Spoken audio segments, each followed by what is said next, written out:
2 Cents Marriage Counseling by Nicholas Smith.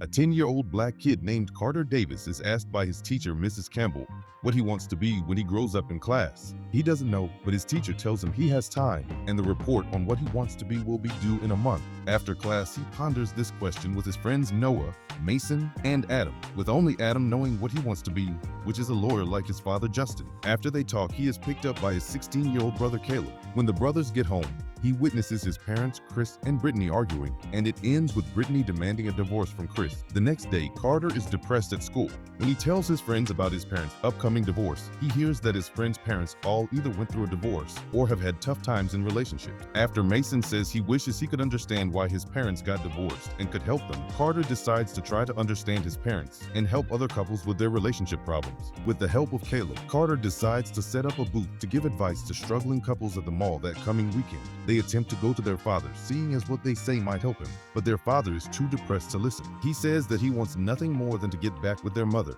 and he has been watching a local boot camp program led by Richard Morris, where he has to pay a lot of money to attend. He believes that if he goes, he will get help and become a better man.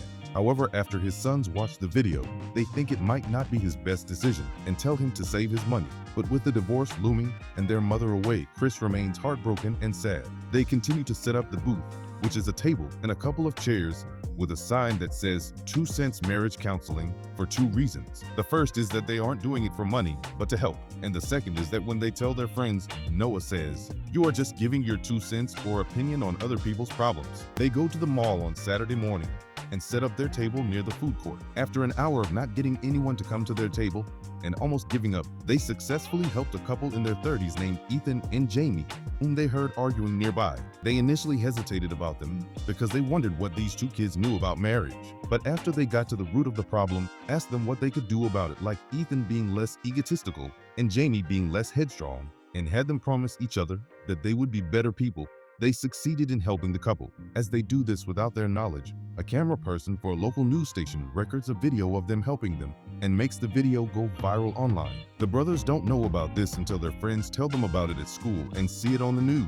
Then they call the news station that showed their news story and say they will return to the mall tomorrow afternoon to help people. Things are going well, and they begin to make money as they go back to the mall day after day, which gets the attention of the boot camp instructor Richard Morris. He is starting to see people turning away from his boot camp in favor of talking to the boys to fix their marriage. Angry at this, the boot camp instructor decides to visit them. The next day, the brothers and their friends are at the mall when Richard comes with one of his clients, Paul, and his estranged wife, Madeline, to show them his techniques work better than Carter and Caleb's. But instead of making Paul do exercises, the boys ask if the boot camp really did anything to help his marriage. Both Paul and Madeline reveal that it didn't really work, and the boys give him advice, which Madeline says is what she has been asking him to do.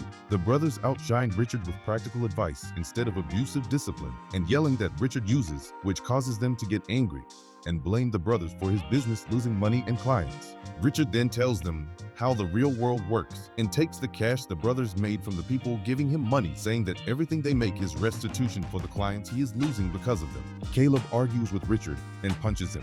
Because Caleb threw the first punch, he is arrested and taken to jail. Caleb goes home and cries after his bad day, but his parents tell him they will get his brother out. Then they see on the news that the incident went viral, and an online donation campaign was set up to get Caleb bailed out of jail and to get the brothers the money taken from them. The campaign exceeded the donation limit and reached nearly $100,000. Before they can enjoy the good news, they see another video on the news where Richard declares that he is suing the boys and their family, and they will be nothing but homeless orphans and future prisoners when he gets done with them. Not long after this, they get a knock on the door, and it is Adam's father, Justin.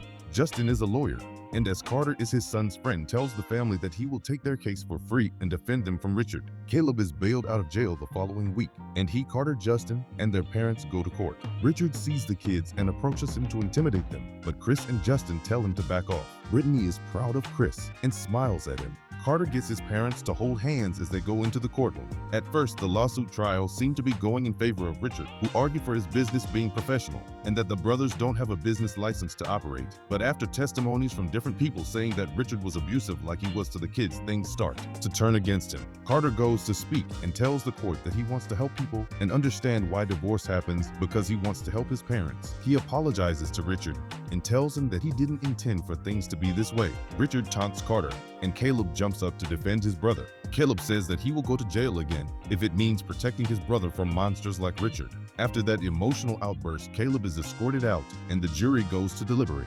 After the jury talks among themselves, the judge and jury decide to side with the brothers with a lawsuit and charges against Caleb being dropped as well. The judge says that Carter must get a license which he will pay for. Due to how bad Richard has been to other people and that there are other lawsuits against him, the judge tells him that he will personally oversee the destruction of his business very soon.